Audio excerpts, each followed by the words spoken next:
Antigo Testamento, muitos homens tinham relações com várias mulheres. Antigamente era permitido ou os homens estavam agindo assim por livre e espontânea vontade? Deus tem alguma coisa nisso? A ideia original de Deus é o casamento monogâmico. O homem deixa a casa do pai e da mãe, se une a uma mulher e ambos se tornam uma só carne. Essa é a ideia original de Deus. Com o tempo você vai perceber que o homem ele passa a entrar em conflito com o seu desejo. O desejo é bom. Deus colocou o desejo dentro do homem. As árvores eram agradáveis à vista e para alimentar. Então o homem não comia por causa da fome, ele comia a partir da experiência do deleite e do prazer. Qual foi a grande questão da queda ali, né? A grande questão da queda é o mito da necessidade. A ideia de que existe algo que eu preciso e que eu não encontro em Deus. Essa busca pela ideia de algo que eu não encontraria em Deus corrompeu o desejo. O desejo passou a se tornar cobiça. Por quê? É um desejo sem limite.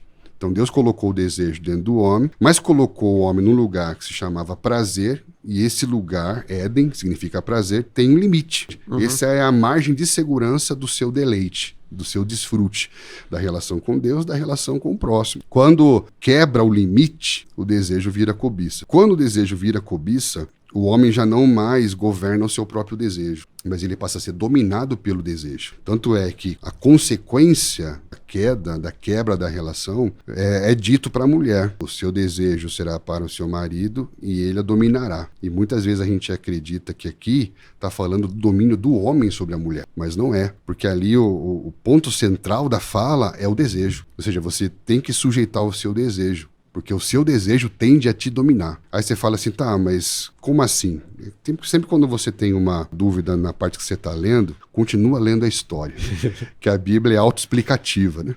E aí quando você chega em Caim, repete o mesmo padrão. Então a primeira geração, a segunda geração, começam a entrar em conflito com o desejo. Então ela fala, o seu desejo te dominará. Você precisa sujeitar ele a alguém, porque senão ele vai te dominar.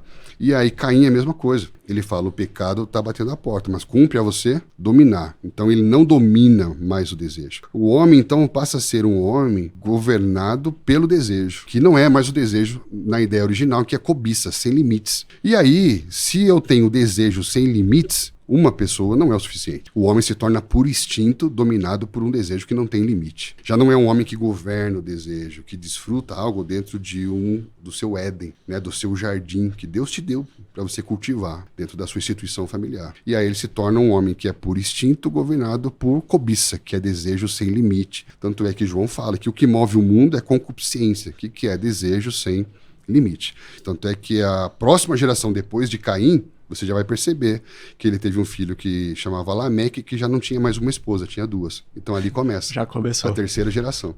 A legislação, principalmente a partir de Moisés, ela é um plano de contingência. Ela vem para tentar colocar um pouco de limite ao homem dominado pelo impulso. Então, por exemplo, alguém furou o teu olho. Não fura os dois olhos, fura um só. Por quê? Porque o homem dominado pelo pulso de justiça própria, ele não quer furar um olho só, ele quer furar os dois. Não quer quebrar um dente só que quebrou, ele quer quebrar todos. Por quê? Para se sentir vingado. Ou seja, é um homem sem limites no seu ímpeto de querer justiça, no seu ímpeto de querer prazer, ou seja, em tudo. No ímpeto de querer sucesso, de querer poder. Então se tornou um homem sem limites. E aí o que Moisés vai fazer? Para trazer um plano de contingência e pensando no perpetuar da linhagem, ele vai trazer a lei do levirato. Em alguns casos, na esposa estéril, era permitido, né, como se fosse uma exceção à regra, que houvesse uma segunda esposa para se perpetuar a linhagem, a descendência. Contudo, a ideia original de Deus é esse casamento monogâmico. E aí você pergunta, né, como isso acontece? Não sei se você ia perguntar isso. Eu ia perguntar e